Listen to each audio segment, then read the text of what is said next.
In today's video, I'm going to teach you how to customize your SharePoint site, Microsoft SharePoint 2026 tutorial.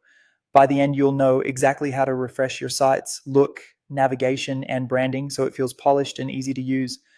Make sure you're using the modern SharePoint experience and that you have the right permissions, ideally site owner, so you can make and publish changes. First, open SharePoint in your browser and sign in.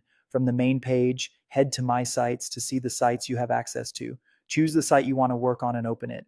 This takes you to your site's homepage where all customization begins. In the top right corner, select the gear icon to access site settings. From there, choose Change the Look. This is your central hub for visual and structural customizations. Start with the header. Pick a header layout that matches the content density you need. Compact for simple navigation or extended if you need space for a logo and additional elements. Upload a clean, high-resolution logo with a transparent background for best results, and make sure it looks good in both light and dark modes. Next, update the site navigation. Select Edit on the navigation bar to add new links, remove outdated ones, or rearrange items so the most important destinations are easy to find. Keep labels short and consistent. If your site uses a hub or mega menu, group related links logically so users can scan at a glance. As you work, save your changes so they apply to the site.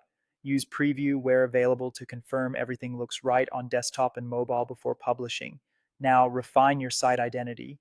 Update the site name and description so they clearly reflect the purpose of the site. Review privacy settings to ensure the right audience has access. Choose a private setting for controlled collaboration or a more open setting if the site is meant to be widely discoverable within your organization. If your layout needs a refresh, reapply, or change the site template.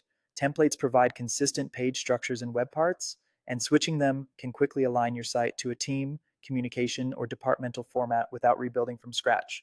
Then fine-tune branding. Select from predefined color palettes or set custom accent colors that align with your brand guidelines. Prioritize contrast for accessibility. Finally, customize fonts or upload a branding kit to keep typography and styling consistent across pages and web parts. When everything looks right, save and publish your changes. Your SharePoint site now has a cohesive look, clear navigation, and strong branding that helps users find what they need fast.